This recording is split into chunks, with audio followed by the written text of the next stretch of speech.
Boa tarde. Eu sou o professor Álvaro Rodrigues, aqui da Escola de Belas Artes, do Departamento de Técnicas de Representação, e estou iniciando os trabalhos de 2011 do Animaero. Essa é a terceira edição deste evento, que engloba a Escola de Comunicação, a Escola de Belas Artes e a Faculdade de Letras. Esse evento é promovido pelo Laboratório LaTeX, de pesquisa LaTeX, em convênio com o GRVA, de realidade virtual, e o grupo GERGAV, o grupo de pesquisa de representação gráfica e ambientes virtuais. O evento organizado pela LaTeX, hoje estamos aqui para discutir animação, games e mercado de trabalho. Gostaria de agradecer aos estagiários do LaTeX, ao Anderson e ao Daniel, os alunos da EVA presentes, a professora Luciana, cadê a Luciana? A Luciana está andando. O Amaro, das letras, e o seguinte.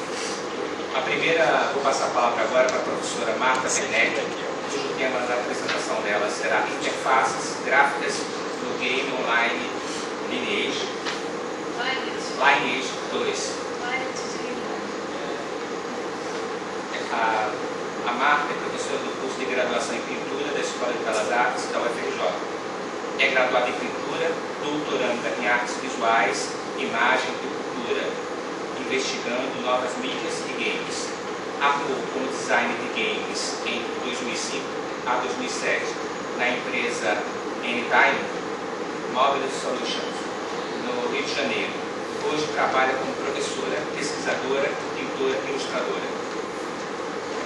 Bom, eu te agradeço muito, Álvaro. Estou super feliz por estar aqui. Essa é uma oportunidade para todos nós que somos do campo da arte e queremos, ao mesmo tempo, expandir esses conhecimentos artísticos para outros campos. E eu acho que hoje em dia o mercado de trabalho ele abre setores onde as pessoas que se formam em artes, seja em pintura, em gravura, em escultura, ou então em outras faculdades que se relacionam à arte, ao desenho, esses profissionais hoje em dia eles têm realmente uma importância para empresas que vêm abrindo no Brasil, principalmente nos últimos 5 anos, que precisam desse tipo de profissional, um profissional que tem uma formação boa em arte para poder atuar nesses setores. E para mim é uma grande alegria, eu agradeço realmente que tenham me chamado para estar aqui, porque quando eu comecei essa minha pesquisa em 2004, quando eu estava fazendo mestrado, eu era uma pintora, saindo do curso de pintura, já estava formada há mais ou menos 1 ano e meio, e uma das coisas que me atraía era a questão das novas tecnologias e a relação dessas novas tecnologias com aquilo que eu tinha visto durante tanto tempo na faculdade.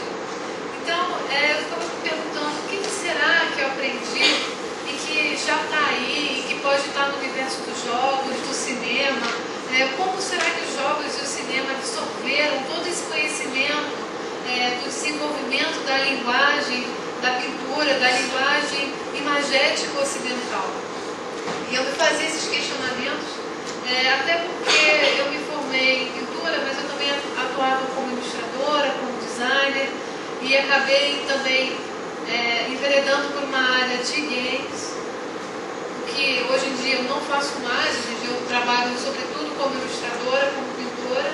A parte de animação eu deixei de lado para me aprofundar na pintura e na ilustração. A parte de games continua sendo meu objeto de pesquisa, e eu faço um doutorado sobre um jogo sul-coreano, o Lineage 2. Os brasileiros falam Lineage, mas a gente provavelmente o correto, eu já fui corrigida assim durante a minha qualificação de doutorado, que a gente tem que passar por um teste e tal. Por um professor que falou, não, isso aí vem de linhagem, é a Lineage que fala. Tá bom.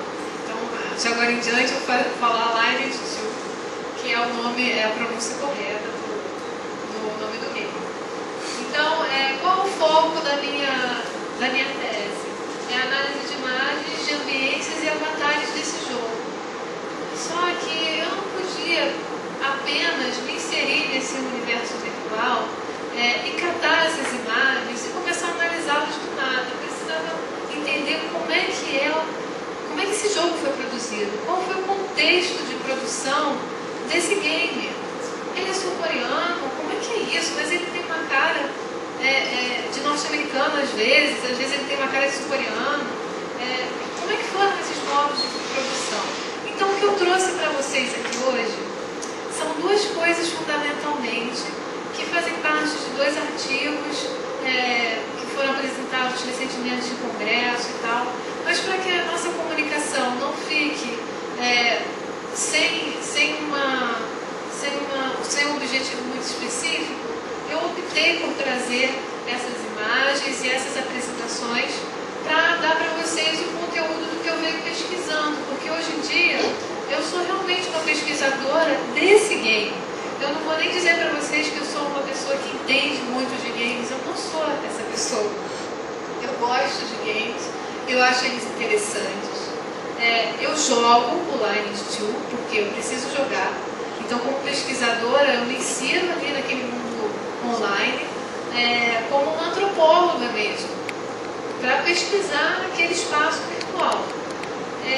Mas eu não sou uma grande entendida em games.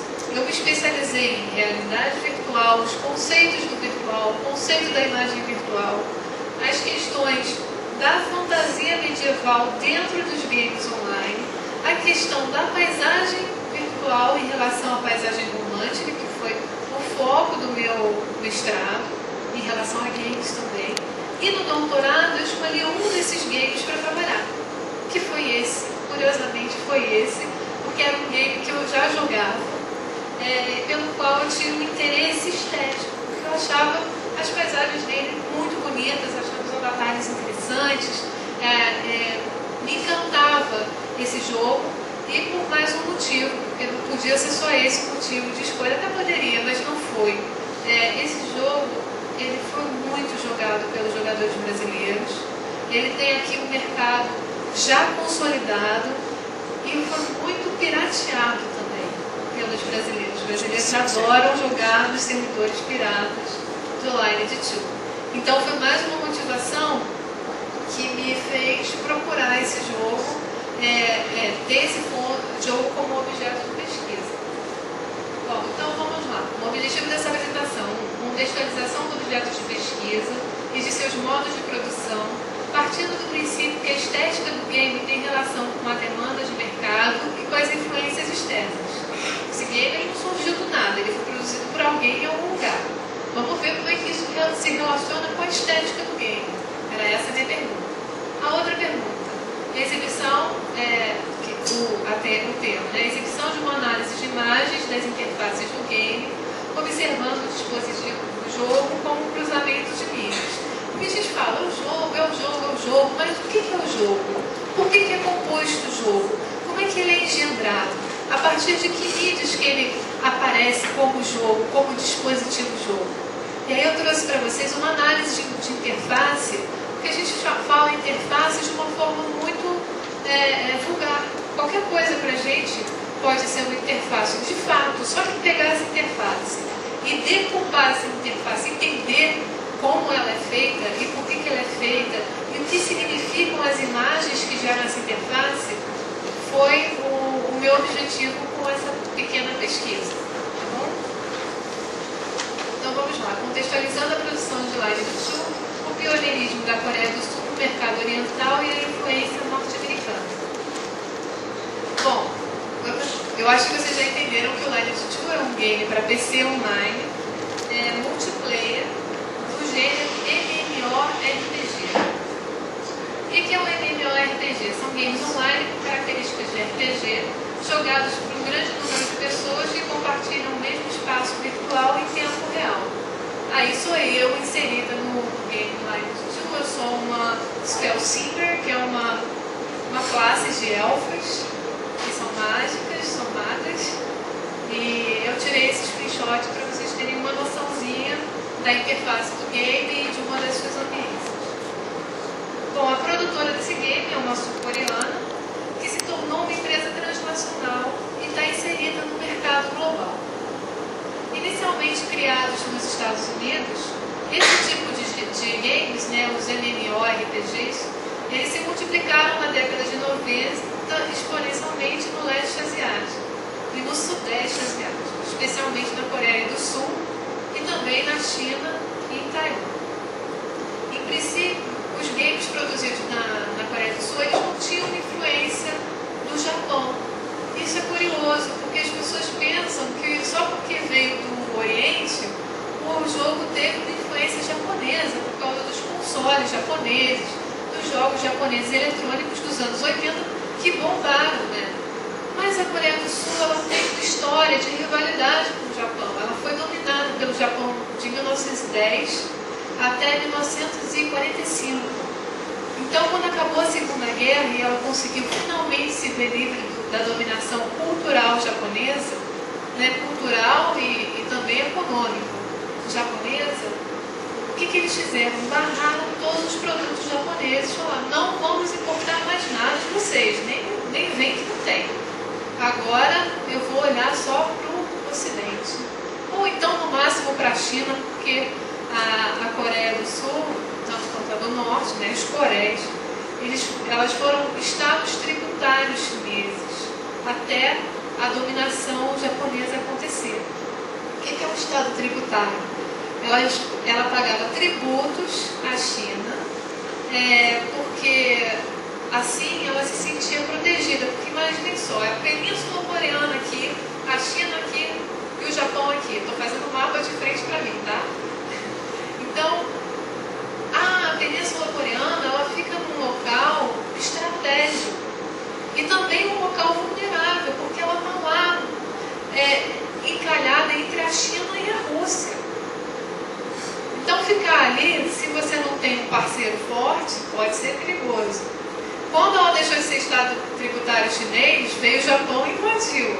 Então, vocês já viram que é um país que tem várias fragilidades, dentre elas, essa questão de estar lá no centrão, no Sudeste Asiático. Mas isso, atualmente, foi revertido em vantagem para a Coreia do Sul. Porque, atualmente, aquela zona é uma zona mais pacífica, onde não tem muita guerra, não sei na Coreia do Norte, que vivia arranjando problema, mas a gente está falando da Coreia do Sul, tá? Que a partir da Coreia do Sul, que é o país que tem cedia a NCSoft, que é a produtora desse jogo. Bom, então eu estava conversando com vocês que realmente a Coreia do Sul se voltou para o mercado americano de games e começou a ter muito contato com jogos para PC. E, em consonância com isso, eu devo lembrar que existiu uma crise econômica no Sudeste Asiático, em 1987, que fez com que o governo sul-coreano investisse nas novas tecnologias da informação, investisse na educação de uma forma absolutamente absurda, tanto que a educação da Coreia hoje é considerada a melhor educação do mundo.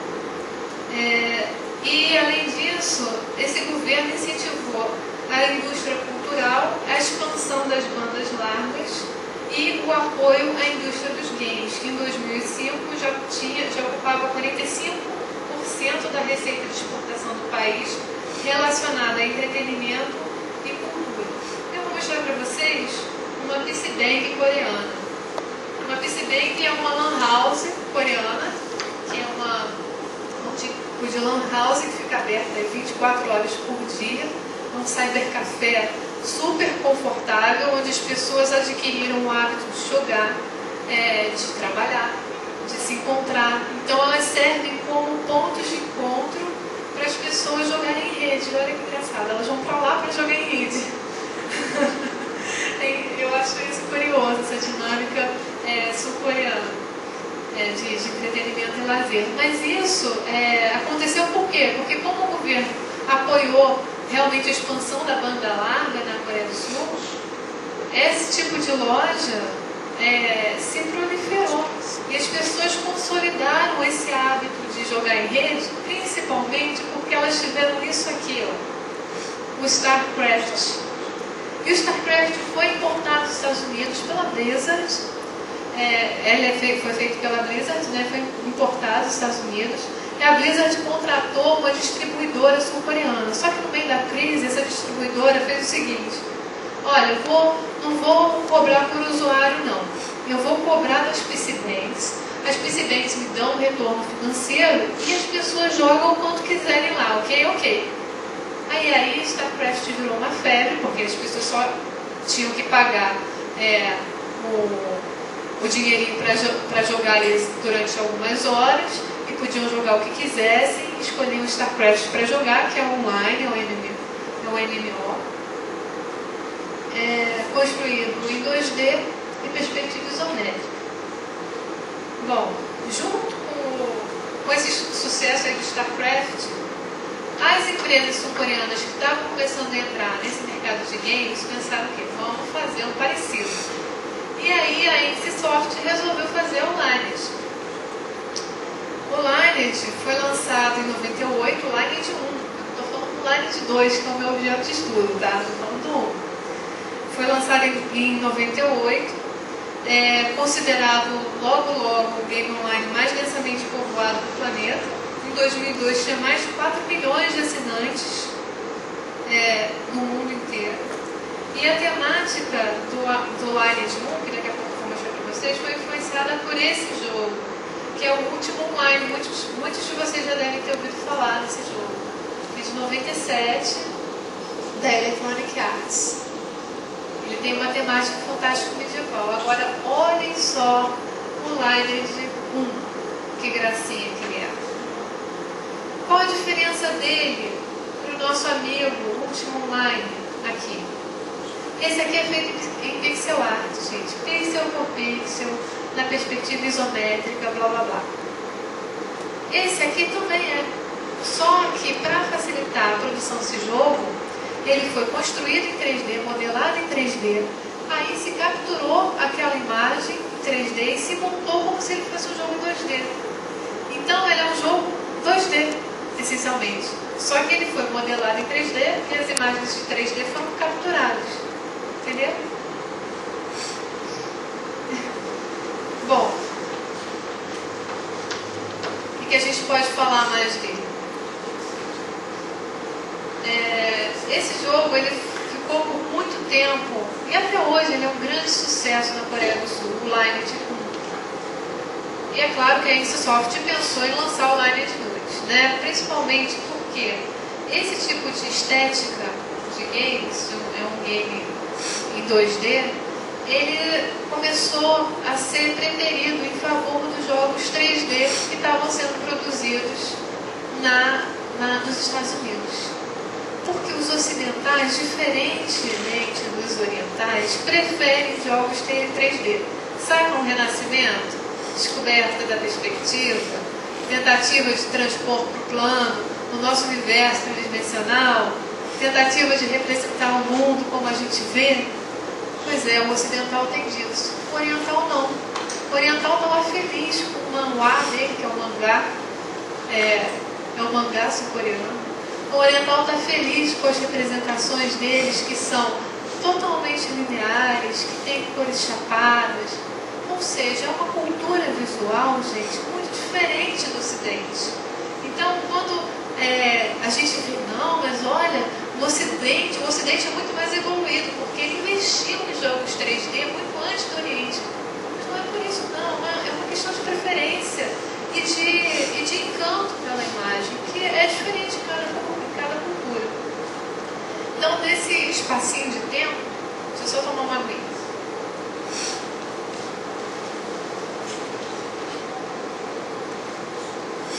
Nesse espacinho de tempo, os Estados Unidos lançaram o EverQuest em 99, que hoje é a Sony Online e é a antiga Verge. E o EverQuest foi uma sucessão nos Estados Unidos. E a NCSoft ficou de olho nisso e falou: eu tenho que abarcar esse mercado também. Eu estou aqui na Coreia do Sul, estou perdendo tempo. Então o que eu vou fazer? Vou fazer um jogo 3D. Ok.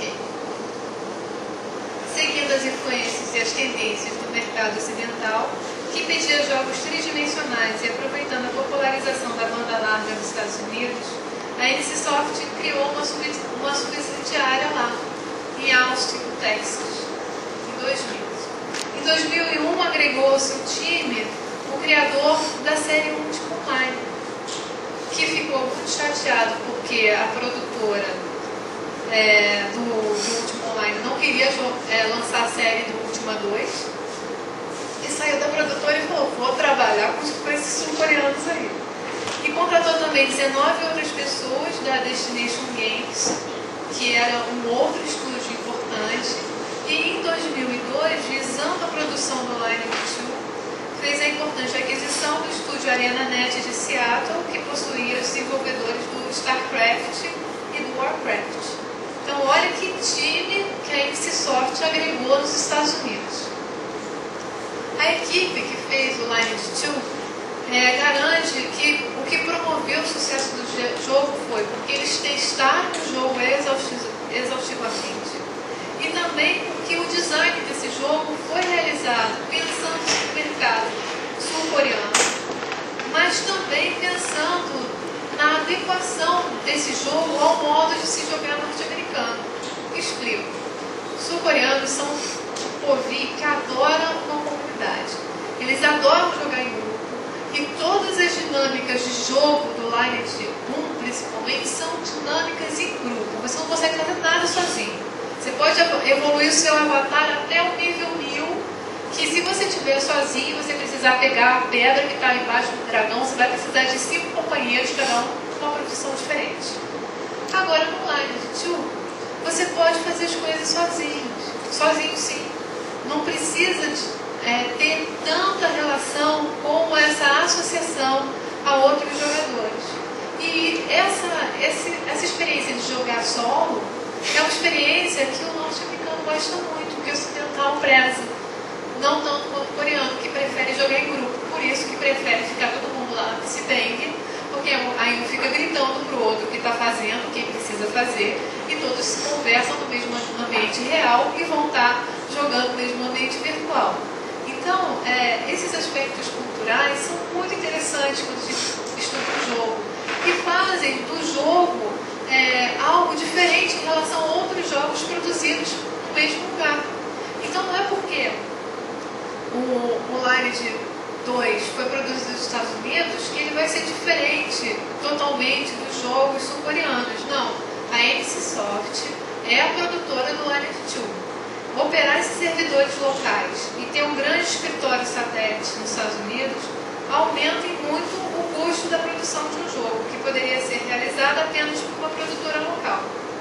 Vários problemas de comunicação e adoção de novas políticas podem interferir no aspecto fluido da produção, certo? No entanto, a sede na Coreia do Sul tem controle total da produção do game e dos núcleos. Por ser uma empresa muito grande, a NCSoft pode se dar ao luxo de estabelecer estúdios em outros países, podendo com isso recrutar talentos locais, além de haver filiais ou joint ventures nos locais onde deseja vender os seus produtos. Então a NCSoft virou uma giganta e abarcou um mercado imenso. Aí eu tenho aqui para vocês verem um jogo, World of Warcraft, que foi lançado junto com o Lineage 2 e foi lançado também junto, voltando ali, com o EverQuest 2.